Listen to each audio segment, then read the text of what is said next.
പന്നിക്കണിയിൽ നിന്ന് ഷോക്കേറ്റ് 15കാരൻ മരിച്ച സംഭവത്തിൽ UDF പ്രതിഷേധത്തിനെതിരെ മുൻ MLAയും നിലമ്പൂരിലെ സ്വതന്ത്ര സ്ഥാനാർത്ഥിയുമായ PV അൻവർ ജില്ലാ ആശുപത്രി റോഡ് തടഞ്ഞുവെച്ച് പ്രതിഷേധിച്ചിട്ടല്ല പ്രകടനപരത കാണിക്കേണ്ടത് എന്നും ഈ ആളുകളെ ഒന്നും താൻ മുമ്പ് കണ്ടിട്ടേയില്ല എന്നും അൻവർ പറഞ്ഞു. തുടർന്ന് മനുഷ്യ വന്യജീവി സംഘർഷം എന്ന ആര്യാടൻ ഷൗക്കത്തിന്റെ പരാമർശത്തിനെതിരെയും അൻവർ രംഗത്തെത്തി. മനുഷ്യ വന്യജീവി സംഘർഷം എന്നൊന്നില്ല എന്നും വന്യജീവികൾ ഏകപക്ഷീയമായി മനുഷ്യരെ ആക്രമിക്കുകയാണ് എന്നും അൻവർ പറഞ്ഞു. ഷൗക്കത്തിന്റെ വാക്കുകൾ സർക്കാരിനെ പിന്തുണയ്ക്കുന്നതാണെന്നും അദ്ദേഹം പ്രസ്താവന പിൻവലിച്ച് മാപ്പ് പറയണമെന്നും അൻവർ ആവശ്യപ്പെട്ടിരിക്കുന്നു. സംഭവം ഗൂഢാലോചനയാണെന്നുള്ള വനം മന്ത്രി ശശീന്ദ്രന്റെ പ്രസ്താവനക്കെതിരെയും അൻവർ രംഗത്തെത്തി.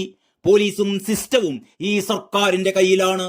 ആ ഗൂഢാലോചന അന്വേഷിച്ച് ആളുകളെ അറസ്റ്റ് ചെയ്യുകയാണ് വേണ്ടത്, അല്ലെങ്കിൽ മന്ത്രി മാപ്പ് പറയണമെന്നും അൻവർ ആവശ്യപ്പെട്ടു. സംഭവത്തിൽ സർക്കാരിനെ അൻവർ അതിരൂക്ഷമായി വിമർശിച്ചു. താനിപ്പോൾ ഈ ജനങ്ങളെ കാത്തുരക്ഷിക്കണമെന്ന് പടച്ചോനോടാണ് പറയുന്നത്, അല്ലാതെ ഈ സർക്കാർ അവരെ നോക്കാൻ പോകുന്നില്ല. മലയോര കർഷകരെ രക്ഷിക്കാൻ ഫണ്ടില്ലെങ്കിൽ എങ്ങനെയാണ്? പന്നിയെ കാട്ടിൽ നിലനിർത്തേണ്ട ഉത്തരവാദിത്തം സർക്കാരിനല്ലേ എന്നും അൻവർ ചോദിക്കുന്നു. സർക്കാരിന്റെ ലക്ഷ്യം പശ്ചിമഘട്ടത്തിൽ നിന്ന് കർഷകരെ താഴെ ഇറക്കുക എന്നതാണ് എന്നും അൻവർ കുറ്റപ്പെടുത്തുന്നു. നിയമം കൊണ്ട് ജനങ്ങളെ ഇറക്കാൻ കഴിയില്ല. അതുകൊണ്ട് വന്യമൃഗ ആക്രമണങ്ങൾ കൊണ്ട് ജനങ്ങൾ തനിയെ പുറത്തിറങ്ങണം. ഗൂഢാലോചന വളരെ വലുതാണ് എന്നും എത്ര ആളുകൾ മരിച്ചു വീണാലും ഇതിനൊരു പരിഹാരമുണ്ടാകില്ല എന്നും അൻവർ പറഞ്ഞു.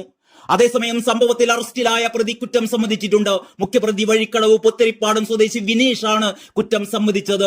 പന്നിയെ പിടികൂടി മാംസവ്യാപാരം നടത്താനാണ് കെണിവെച്ചതെന്നും പ്രതി സമ്മതിച്ചിട്ടുണ്ട്. പ്രതിയുടെ അറസ്റ്റ് രേഖപ്പെടുത്തി. പ്രതി നേരത്തെയും പന്നികളെ പിടികൂടാൻ ഇത്തരത്തിൽ കെണിയൊരുക്കിയിട്ടുണ്ടത്രേ. പ്രദേശത്തെ നായാട്ട് സംഘത്തിലെ പ്രധാനിയാണ് അറസ്റ്റിലായ പ്രതി വിനീഷ്. ഇത്തരത്തിൽ കെണികൾ സ്ഥാപിച്ച് പന്നിയെ പിടിച്ച് മാംസവ്യാപാരം നടത്തുന്നവരെ കേന്ദ്രീകരിച്ച് നടത്തിയ അന്വേഷണമാണ് പ്രതികളിലേക്ക് എത്തിച്ചേർന്നത്. ഇവർക്ക് സ്ഥലമുടമയുമായി ബന്ധമൊന്നുമില്ലെന്നും വിവരം ലഭിച്ചിട്ടുണ്ട്. ഇത്തരത്തിൽ വൈദ്യുതി മോഷ്ടിച്ച് പന്നിക്കണി സ്ഥാപിച്ച് മാംസം കച്ചവടം ചെയ്യുന്നതുമായി ബന്ധപ്പെട്ട് നാട്ടുകാർ നേരത്തെ പരാതി നൽകിയിരുന്നുവെങ്കിലും നടപടികളൊന്നും സ്വീകരിച്ചില്ലെന്ന് നാട്ടുകാർക്കും ആക്ഷേപമുണ്ട്.